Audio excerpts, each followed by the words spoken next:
ভাইরা, অনেক ক্ষেত্রে আত্মিক স্থানে দিয়াবলকে পশুদের সাথে তুলনা করা হয়, আর এখানে সিংহের বিষয়ে একটি বাক্য রয়েছে। আসুন দেখি জিরেমীয় 4:7 বাক্যে কি রয়েছে।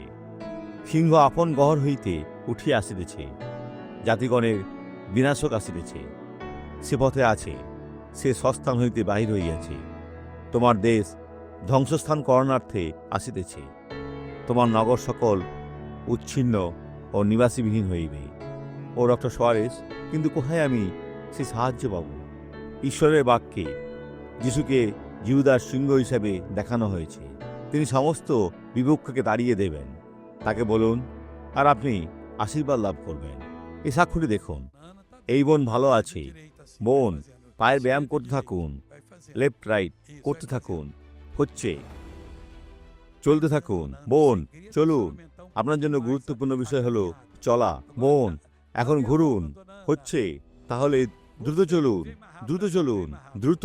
ও দেখুন, দেখুন, চলতে থাকুন, চলতে থাকুন। আপনাকে প্রতিদিন এই ব্যায়াম করতে হবে, প্রতিদিন, প্রতিদিন। বোন, যত বেশি ব্যায়াম করবেন তত ঈশ্বর আপনাকে সুস্থ করবেন।